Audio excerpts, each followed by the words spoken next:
Okay, तो second chapter हमारा चल रहा था। पिछली क्लास की मैंने वीडियो रिकॉर्ड करके डाल भी दी थी ग्रुप पे, प्लीज़ देख लीजिएगा। और जिन लोगों ने मतलब ठीक है चैनल मत सब्सक्राइब करो, पर वीडियोस एक बार लाइक करके रख दिया करो ताकि आपके पास पता रहे कि आपके पास वो वीडियोस है या अपने पास शेयर कर लिया करो। ठीक है, तो एक जगह रहनी चाहिए। ठीक है, तो ये चीज़ है। हाँ, चलिए शुरू करते हैं।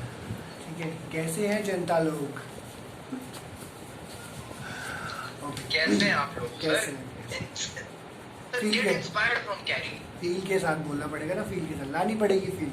कैसे हैं आप लोग? ओके चलो, एनीवे तो यार तो डेलिसा आज हमारे साथ यहाँ पे है। बाकी जो बच्चे आना चाहते हैं मोस्ट वेलकम। आप बता दीजिएगा, सिर्फ एक आध लोग अलाउड है, बाकी सारे नहीं, क्योंकि मैं भीड़ भड़का यहाँ पे नहीं करना चाहता ज़्यादा। ठीक है, एनीवे चलता रहता है ये सब। तो ओके तो लास्ट टॉपिक हमारा इसका बचा है बुक के हिसाब से, बट हमें इसके जो पीले बॉक्सेस हैं वो भी हमें करने हैं। तो लास्ट टॉपिक जो है वो इमरजेंस ऑफ ऑपोजिशन पार्टी है, which is not so important, but आपको ये पता ज़रूर रहना चाहिए कि ऑपोजिशन पार्टीज़ का इमरजेंस जो हुआ था वो क्या था। तो व्हाट इट सेज दैट कि चैप्टर 2 कर रहे हैं हम लोग, शायद आप लोगों को पता हो।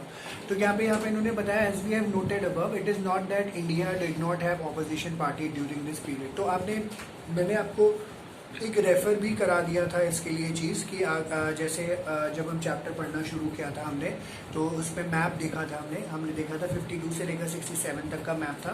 कांग्रेस जीतती आई तीनों इलेक्शंस में, और सेकंड पे इंडिपेंडेंट कैंडिडेट्स थे, बट उनके ऑब्वियसली वोट्स को काउंट नहीं किया गया। सेकंड लार्जेस्ट पार्टी सीपीआई थी, और भी बहुत सारे कैंडिडेट्स जो है वहाँ पे इलेक्शंस लड़ रहे थे, या पार्टीज जिसको बोल सकते हैं इलेक्शन लड़ रहे थे।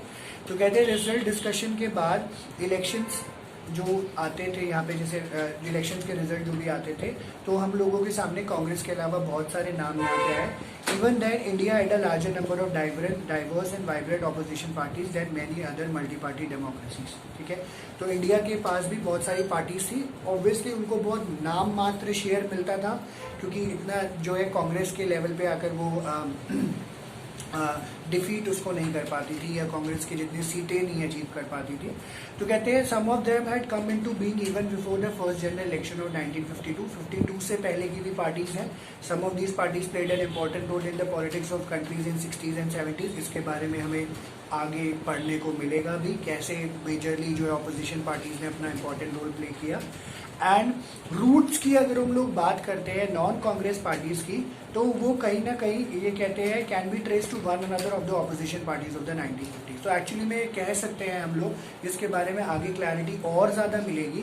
कांग्रेस से निकल कर भी काफ़ी सारी पार्टीज बनी, और नॉन कांग्रेस जो पहले से थी उनसे भी निकल कर काफ़ी सारी ऑपोजिशन पार्टीज बनी। ठीक है, तो जैसे कांग्रेस के लीडर थे, आगे चले गए, भारतीय जनसंघ बनाया, भारतीय जनसंघ से बीजेपी बन गई। ठीक है, कांग्रेस था, कांग्रेस से अलग होकर कांग्रेस सोशलिस्ट पार्टी बन गई।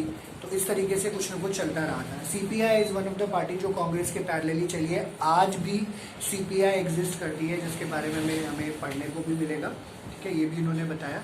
तो कहते हैं जितनी भी ऑपोजिशन पार्टीज थी, इनको टोकन रिप्रेजेंटेशन मिलता है, जैसे 2 सीटें मिल गई, 4 सीटें मिल गई, 5 सीटें मिल गई। जैसे मैंने आपको बताया भी था, फर्स्ट लार्जेस्ट पार्टी कांग्रेस रही, सेकेंड लार्जेस्ट पार्टी सीपीआई रही, और सोशलिस्ट पार्टी का हमने पढ़ा था in terms of vote. Socialist party को जो है वोट सब सेकंड लार्जेस्ट टाइम पे पड़े थे, बट ऑब्वियसली सीटें नहीं थी उसके पास, वो जीत नहीं पाई। तो कहते हैं लोकसभा हो या स्टेट असेंबली हो, वहाँ पे छोटी मोटी टोकन रिप्रेजेंटेशन मिलती थी। Yet their presence played a crucial role in maintaining the democratic character of the system. These parties offered a sustained and often principled criticism of the policies and practices of the Congress party। ठीक है, तो ये भी बोला गया कि ये जो पार्टीज थी, ठीक है, इन्होंने जो है टाइम टू टाइम बैलेंस करने की कोशिश करी है कि जब भी कोई अगर रूलिंग गवर्नमेंट होती थी, वो कुछ काम कर रही होती थी, क्रिटिसाइज भी किया जाता था कांग्रेस की काम को। This kept the ruling party under check and often change the balance of power within the Congress. तो होता था, जैसे फॉर एग्जांपल दो पार्टीज हैं, एक पार्टी अगर रूलिंग है, जैसे बीजेपी इस टाइम पे रूलिंग पार्टी है, तो ऑपोजिशन कांग्रेस काम कर रहा है, आम आदमी पार्टी काम कर रहा है, और भी काफ़ी सारी पार्टीज काम कर रही है, तो उसको चेक रखती है कि भाई आप कुछ गलत ना करो। ठीक है, बैलेंस बना के चलने की बात कही जाती है। सो by keeping democratic political alternative alive, these parties presented a resentment within the system from turning anti-democratic। तो ये कोशिश करती थी कि हमारी अंदर जो पार्टी है, पार्टी के अंदर जो है थोड़े से भेदभाव जरूर होते थे, एंटी डेमोक्रेटिक नहीं होने देते थे ऑपोजिशन, एंड दीज पार्टीज, इन्हीं पार्टीज की वजह से हमारे जो है बहुत बड़े बड़े लीडर जो है आगे आए। इन्होंने जो है हमारी कंट्री को रूल किया, हमारी कंट्री को शेपअप किया इन द अर्ली ईयर्स। शुरू में ये सारे लोग जो है एक दूसरे के लिए म्यूचुअल रिस्पेक्ट रखते थे, कांग्रेस के लोग भी, क्योंकि ये सब एक दूसरे को जानते थे। एंड इंटरिम गवर्नमेंट जो उस टाइम पे थी, जैसे जो कांग्रेस थी उस टाइम पे, इन्होंने इंडिपेंडेंस के बाद हमारी कंट्री पे रूल किया। फर्स्ट जनरल इलेक्शन में डॉक्टर अंबेडकर, बी.आर. अंबेडकर, श्यामा प्रसाद मुखर्जी ये कैबिनेट में होते थे। जवाहरलाल नेहरू जो है वो ये बताते थे कि मैं सोशलिस्ट पार्टी को लेकर बड़ा उनका फॉन्डनेस था, उनको बहुत पसंद करते थे, और उन्होंने सोशलिस्ट लीडर जयप्रकाश नारायणन को इनवाइट भी किया था कि हमारी गवर्नमेंट को ज्वाइन कर लो, बट इन्होंने ज्वाइन नहीं किया था क्योंकि जयप्रकाश नारायण थोड़े से बड़े डिफरेंट चलते थे, वो कांग्रेस के आइडियोलॉजी को सही नहीं मानते थे। और ये जो रिलेशनशिप था इन पॉलिटिकल एडवर्सरीज के साथ, जो ये लीडर थे senior, decline after the party competition grew more. तो जैसे जैसे ये लोग लाइमलाइट में आना शुरू हो गए, पार्टीज बढ़ती चली गई, तो कंपटीशन बढ़ा, तो जो है क्रिटिसिज्म बढ़ गए, डिस्क्रिमिनेशन बढ़ गया, तो ये सब चीज़ें देखने को मिली। तो ये पहला फेज था हमारा डेमोक्रेटिक पॉलिटिक्स में हमारी कंट्री में, जो कि बहुत यूनिक था। ये जो इंक्लूसिव कैरेक्टर था हमारे नेशनल मूवमेंट का, इसकी वजह से कांग्रेस जो है सबको इंक्लूड करके आई। मैंने आपको पिछली क्लास में बताया था, कांग्रेस सोशल कोएलिशन था, कांग्रेस आइडियोलॉजिकल कोएलिशन था। सोशल कोएलिशन में सारी classes, upper class, lower class, middle class, सब लोग, पेजेंट, फार्मर, इंडस्ट्रियलिस्ट, वर्कर्स, सब लोगों को इंक्लूड किया गया था। और आइडियोलॉजिकल में इन्होंने बोला गया था हर तरीके के आइडियोलॉजी का बनना था, पैसिफिस्ट था, रेवोल्यूशनरी था, एक्सट्रीमिस्ट था, लेफ्ट था, राइट था, कंजर्वेटिव था, सारे लोग इनको जो है इकट्ठे करके कांग्रेस ने एक जगह उनको रखा। रेनबो लाइक सोशल कोएलिशन का कैरेक्टर उनको दिया, और एक टाइम पे इसको अम्ब्रेला पार्टी भी बोला जाता था, एक छतरी के अंदर सारे लोगों को ले लेते थे लोग। And the key role of the Congress in the freedom struggle thus gave it a head start over others. तो फायदा क्यों हुआ कांग्रेस को, घूम फिर के इसको कंक्लूड भी किया जा रहा है। शुरू में हमने पढ़ लिया था, their charismatic leader Jawaharlal Nehru and others, and they were the inheritor of the national movement, legacy of the national movement। and importantly इन्होंने बोला, इसीलिए कांग्रेस को हेड स्टार्ट मिला। जो कोई सोचता था उससे पहले कांग्रेस आगे बढ़ चुकी होती थी। As the ability of the Congress to accommodate all interest and all aspirants for political power steadily declined for other political parties started gaining greater significance। तो कहते हैं ना, नॉट पाप का घड़ा, बट मुहावरा तो यह है कि पाप का घड़ा भर जाता है तो फूट जाता है एक्चुअली में, या कहते हैं हर कुत्ते का दिन आता है, ठीक है, every dog is a day. तो वो मतलब ठीक है, मतलब यूट्यूब वीडियो रिकॉर्ड हो रही है, but that is a joke anyway. Okay sorry, ये साथ वाले हंस रहे हैं मेरे, सॉरी यार। हाँ तो every dog is a day, तो मतलब एंड सब चीज़ों का है, ठीक है। तो कांग्रेस का भी एंड होता हुआ यहाँ पे नजर आता है हमें। तो एक टाइम पे जब कांग्रेस लोगों को ऐसा महसूस होने लग गया कि कांग्रेस एक जगह डोमिनेट कर रही है, तो वो फेज ऐसा आया जहाँ पे कांग्रेस सिस्टम एंड होता हुआ नजर आया। तो मतलब 67 ऑनवर्ड्स कांग्रेस के जो हालात थे वो खराब होते हुए नजर आए। कांग्रेस ने फिर कम बैक किया, फिर गिर गई, फिर कम बैक किया, फिर गिर गई। एंड 89 ऑनवर्ड जो है कांग्रेस फिर थोड़ा सा उसके नामो निशान थोड़े से हटते हुए नजर आए, ठीक है। और इन सब चीज़ों के बारे में हम लोग आगे फिर इसके बारे में पढ़ते हैं, ठीक है।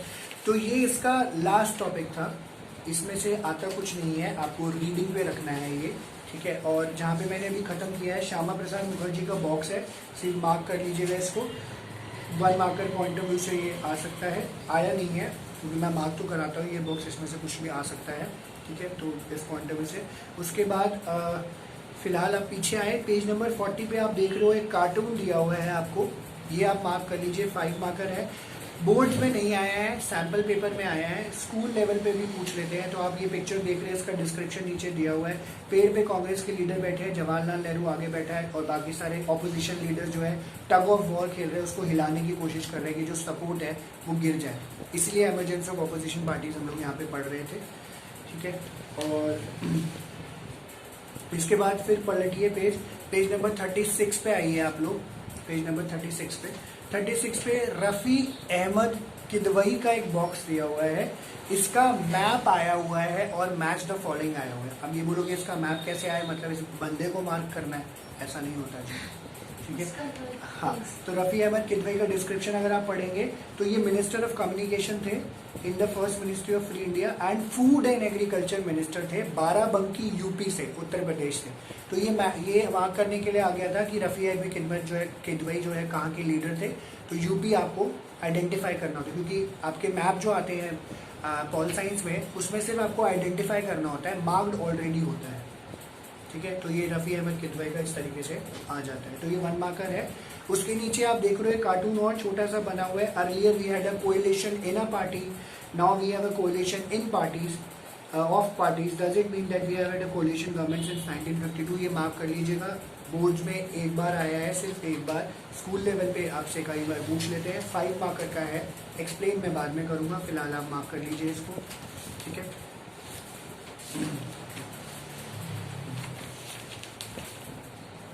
ठीक है। और हाँ, पेज नंबर 28 पे आएंगे आप, तो 28 पे देखेंगे एक पिक्चर और है कार्टून इलेक्शन कमेटी का। तो ये कार्टूनिस्ट इंप्रेशन है, इलेक्शन कमेटी वाले लोग ऊपर बैठे हैं, जवाहरलाल नेहरू आप देख रहे हैं, बाकी सारे लोग हैं, उसके नीचे लिखा हुआ है।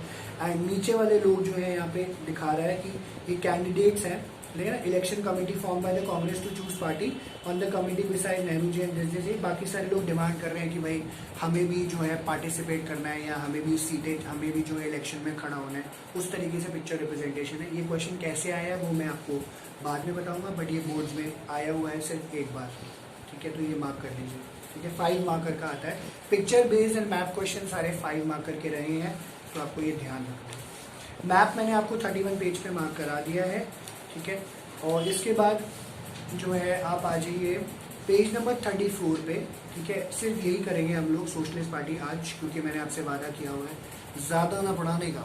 ठीक है, आज आधे घंटे का पढ़ेंगे, वादा कर लिया है मैंने आधा घंटे का, ज़्यादा ना पढ़ाने का। ओके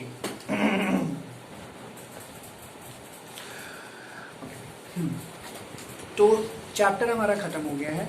अब इसमें जो भी अब हम ये जो पीले पीले बॉक्सेस पढ़ेंगे, ठीक है, येलो येलो बॉक्स, इसमें से कोई कनेक्टिंग चीज़ें नहीं है, कम है। ठीक है, तो क्योंकि हमने मेजरली ये चैप्टर कांग्रेस के बारे में पढ़ा है, तो at a point of time Congress क्योंकि पुराना चला आ रहा है, तो कांग्रेस से निकलकर कई सारी पार्टीज बनी हैं, नई भी बनी हैं। ठीक है, तो उस तरीके से हमें ये बॉक्सेस समझने होते हैं कि कौन कौन सी पार्टीज आई, क्या क्या आइडियोलॉजी थी, क्या क्या उन्होंने काम किया, ये सब चीज़ें। इसको हम शुरू करें इससे पहले प्लीज़ पेन उठाइए और ये जो पीला बॉक्स है इसके आगे लिख लीजिए आपको यहाँ से करना क्या क्या होता है, इस बॉक्स में आपको क्या करना है। ठीक है, बहुत सारी चीज़ें लिखी हुई है, तो आपको करना क्या है। तो सबसे पहले आप लिखोगे कि व्हेन वाज, पहले लिखोगे सारे बॉक्सेस के लिए जो भी आगे पीले बॉक्सेस आएंगे, सोशलिस्ट पार्टी, सीपीआई, भारतीय जनसंघ, स्वतंत्र पार्टी, ये सारे बॉक्सेस के लिए कॉमन यहाँ पे मार्क कर लीजिए। ठीक है, व्हेन वाज इट फॉर्म्ड लिखिए, when was it formed, when was it formed, ये सब के लिए, सारे बॉक्सेस के लिए जो पार्टीज के हैं। ठीक है, व्हेन वाज इट फॉर्म्ड। ठीक है, from which party it got split, from which party it got split, from which party it got split, when was it formed, from which party it got split, year of formation, year of formation,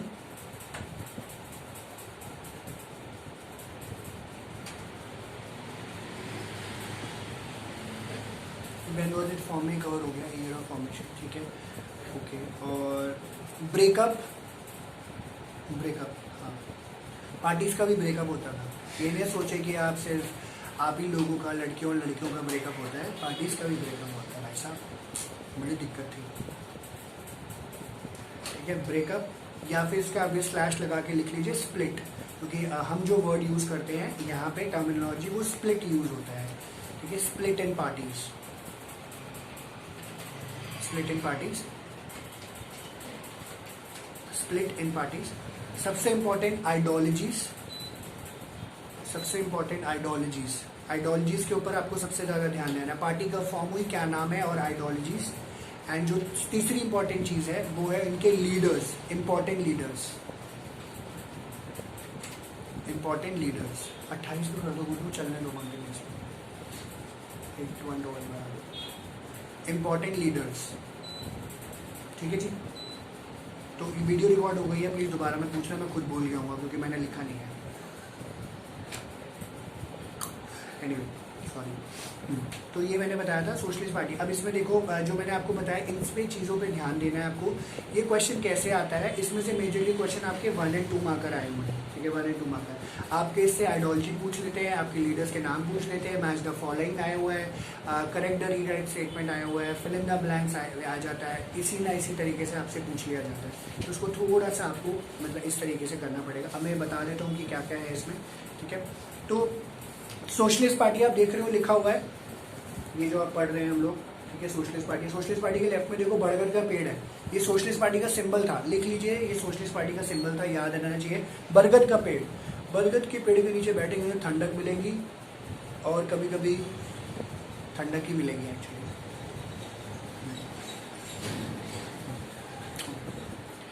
sir एक बार repeat कर दो, क्या बोला था? Socialist party के left side में बरगद का पेड़ है, वो इस पार्टी का सिंबल था। आराध्य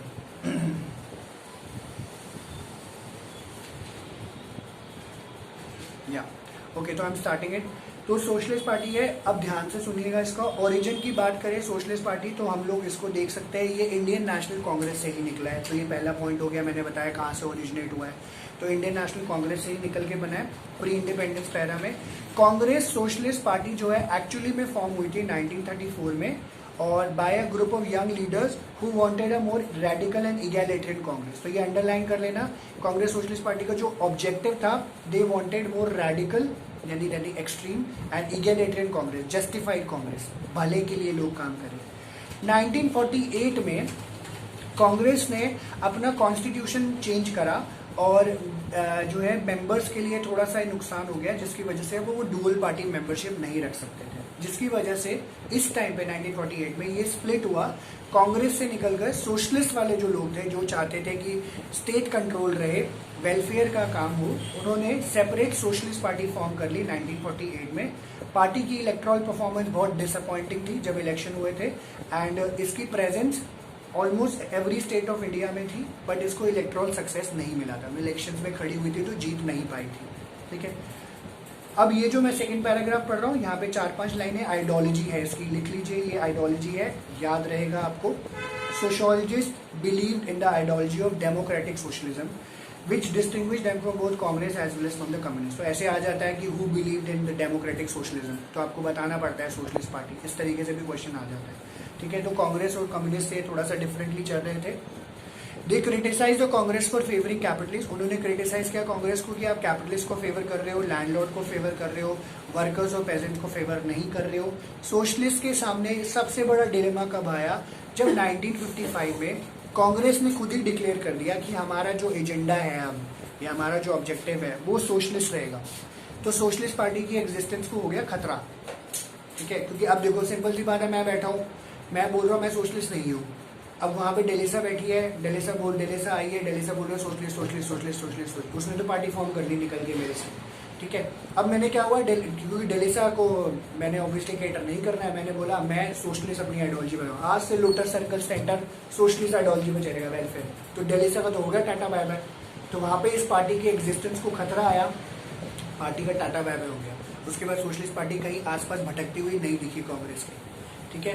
तो ये डिलेमा आया, बड़ा इंपॉर्टेंट पार्ट है ये 1955 का, मार्क कर लीजिएगा। कांग्रेस सोशलिस्ट पार्टी अलग से, मतलब ये जो है एंड कब हो गया था, 1 मार्कर आता है ये, तो इसलिए बहुत डिफिकल्ट हुआ इनके लिए कि कांग्रेस के ऑल्टरनेटिव में चले। सम ऑफ देम, इनमें राम मनोहर लोहिया थे, इनके नाम से हॉस्पिटल है कनॉट प्लेस में, increase their distance from and criticism from the Congress party. Some other like Ashok Mehta advocated a limited cooperation with Congress. तो ये सारे लोग अलग हो गए। सोशलिस्ट पार्टी में बहुत सारे स्प्लिट हुए, इनका ब्रेकअप हुआ, मैंने आपको जैसे बताया था, रीयूनियन भी हुई।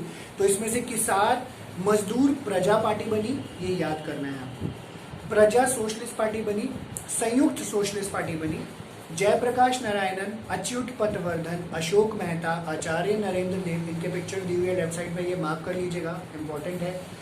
राम मनोहर लोहिया, एस.एन. जोशी, ये सोशलिस्ट पार्टी के लीडर थे। ये आपको नाम याद करने हैं बिकॉज ये सारे के सारे नाम 1-1 मार्कर में मैच द फॉलोइंग में आएगा बोर्ड्स में, ठीक है, तो प्लीज़ इस पर ध्यान दे दीजिएगा।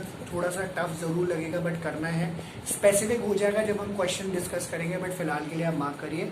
एंड आज के टाइम पे अगर हम लोग बात करें, समाजवादी पार्टी जो आज टाइम पे एग्जिस्ट करती है, राष्ट्रीय जनता दल है, Janata Dal United and secular भी है, इनके ओरिजिन्स की बात करें तो सोशलिस्ट पार्टी से निकलकर ये लोग बने हैं। ठीक है, ये लोग सोशलिस्ट पार्टी से निकलकर बने। तो ये मैंने आपको बता दिया। 1934 में शुरुआत हुई थी, 48 में डुअल पार्टी मेंबरशिप का हो गया, तो सेपरेट सोशलिस्ट पार्टी इन्होंने फॉर्म कर ली थी। आइडियोलॉजी थी डेमोक्रेटिक सोशलिज्म, क्रिटिसाइज किया गया कांग्रेस को, और डिलेमा था जब 55 में ये लोग फिर ये बंद हो गए थे। और इसके अलावा जो लीडर्स थे इनका डिस्क्रिप्शन इन्होंने यहाँ पे दे दिया। और इस पार्टी का जो सिंबल है वो है बरगद का पेड़। एक सेकेंड, हाँ,